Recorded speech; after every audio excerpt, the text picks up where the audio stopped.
السلام علیکم ورحمۃ اللہ وبرکاتہ۔ ناظرین و سامعین، استقبال ہے آپ کا ہمارے یوٹیوب چینل دیار تھانوی پر۔ ناظرین، آج کی اس ویڈیو کے اندر ہم آپ کو حدیث کی روشنی کے اندر یہ بات بتائیں گے کہ جنت کے اندر جو آدمی داخل ہو جائیں گے ان کے احوال، ان کے حالات اور ان کی زندگی کا کیا ڈھنگ اور کیا طریقہ ہوگا۔ ان کے بال اگیں گے یا نہیں اگیں گے، داڑھی آئے گی یا نہیں آئے گی، اور کس قدر اللہ تبارک و تعالیٰ ان کو طاقت و قوت سے نوازے گا۔ یہ ساری باتیں اپنی طرف سے نہیں بلکہ حدیث کی روشنی میں آپ کو بتائی جا رہی ہے۔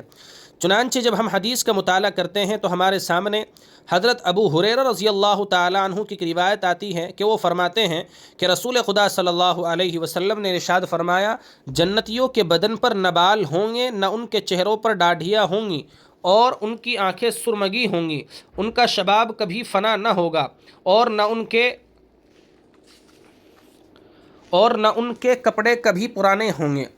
حضرت معاذ ابن جبل رضی اللہ تعالیٰ عنہ روایت کرتے ہیں کہ نبی کریم صلی اللہ علیہ وسلم نے ارشاد فرمایا، جنتی جب جنت میں داخل ہوں گے تو نہ ان کے بدن پر بال ہوں گے، نہ ان کے چہروں پر داڑھیاں ہوں گی، اور ان کی آنکھیں سرمگی ہوں گی، اور ان کی عمر 30 سال یا 33 سال ہوگی۔ اسی طریقے سے حضرت انس رضی اللہ تعالیٰ عنہ سے روایت ہے کہ نبی کریم صلی اللہ علیہ وسلم نے ارشاد فرمایا، جنت میں مومن کو مباشرت یعنی جماع کی اتنی اور اتنی قوت عطا کی جائے گی۔ عرض کیا گیا، یا رسول اللہ، کیا ایک مرد اتنی عورتوں سے مباشرت کی طاقت رکھے گا؟ آپ صلی اللہ علیہ وسلم نے ارشاد فرمایا، جنت میں ایک مرد کو 100 مردوں کی قوت عطا کی جائے گی، اور جب اس کو اتنی زیادہ قوت مردانہ حاصل ہوگی تو پھر وہ کئی عورتوں سے جماع، صحبت اور مباشرت کی طاقت کیوں نہیں رکھے گا۔ حضرت ابو ہریرہ رضی اللہ تعالیٰ عنہ کی ایک اور روایت ہے کہ وہ فرماتے ہیں کہ رسول خدا صلی اللہ علیہ وسلم نے ارشاد فرمایا کہ جو لوگ جنت میں سب سے پہلے داخل ہوں گے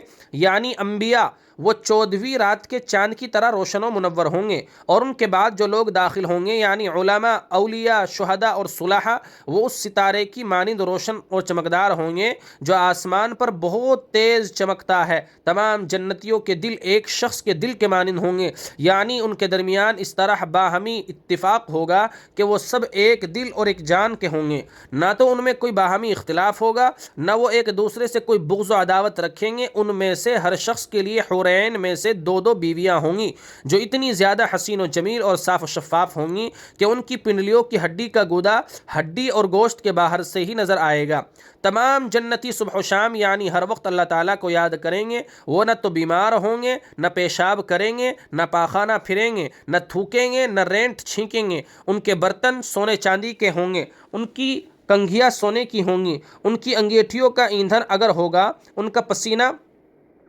مشک کی طرح خوشبودار ہوگا، اور سارے جنتی خلق میں ایک شخص کی طرح ہوں گے، یعنی وہ سب قد و قامت میں اپنے باپ آدم کی طرح ہوں گے، اور 60 گز اونچا قد رکھتے ہوں گے۔ حضرت جابر رضی اللہ عنہ فرماتے ہیں کہ رسول خدا صلی اللہ علیہ وسلم نے ارشاد فرمایا، جنتی جنت میں کھائیں گے، پئیں گے، لیکن نہ تو تھوکیں گے، نہ پیشاب کریں گے، نہ پاخانہ پھریں گے، اور نہ رینٹ چھینکیں گے۔ یہ سن کر بعض صحابہ نے عرض کیا، جب جنتی لوگ پاخانہ نہیں پھریں گے تو پھر کھانے کا فضلہ کیا ہوگا اور اس کے خراج کی کیا صورت ہوگی؟ آپ صلی اللہ علیہ وسلم نے ارشاد فرمایا، کھانے کا فضلہ ڈکار اور پسینہ ہو جائے گا جو مشک کی خوشبو کے مانند ہوگا، اور جنتیوں کے لیے تسبیح و تحمید یعنی سبحان اللہ اور الحمدللہ کہنے کو اس طرح آسان کر دیا جائے گا جس طرح تمہارے لیے سانس لینا آسان کر دیا گیا ہے۔ اسی طریقے سے ایک اور روایت ہمارے سامنے آتی ہے، حضرت ابو ہریرہ رضی اللہ عنہ فرماتے ہیں کہ رسول خدا صلی اللہ علیہ وسلم نے ارشاد فرمایا، جو بھی شخص جنت میں داخل ہوگا عیش و آرام میں رہے گا، نہ فکر و غم اس کے پاس پھٹکے گا، نہ اس کے کپڑے میلے پرانے ہوں گے، اور نہ اس کا شباب فنا ہوگا۔ حضرت ابو سعید خدری اور حضرت ابو ہریرہ رضی اللہ عنہما فرماتے ہیں کہ رسول خدا صلی اللہ علیہ وسلم نے ارشاد فرمایا، جنت میں ایک منادی کرنے والا یہ منادی کیا کرے گا، اے جنتیو، تم صحت و تندرستی کے ساتھ رہو، تمہیں کبھی بھی کوئی بیماری لاحق نہیں ہوگی، تم ہمیشہ زندہ سلامت رہو، موت کبھی تمہارے پاس نہیں آئے گی، تم سدا جوان رہو، بڑھاپا کبھی تمہارے پاس نہیں پھٹکے گا، اور تم عیش و آرام کی زندگی گزارو، کسی بھی طرح کے فکر و غم اور رنج و الم کا تم تک گزر نہیں ہوگا۔ بہرحال اس طرح کے حالات جنتیوں کے جنت کے اندر جا کر کے ہوں گے۔ اللہ تبارک و تعالی ہمیں بھی اسی بات پر عمل کرنے کی توفیق عطا فرمائے اور اسی طرح کے عمل کرنے کی توفیق عطا فرمائے۔ اسی طرح کی علمی اور تحقیقی ویڈیو سننے کے لیے آپ ہمارے چینل دیار تھانوی کو سبسکرائب کرتے رہیں۔ شکریہ، جزاکم اللہ خیرا و احسن الجزاء۔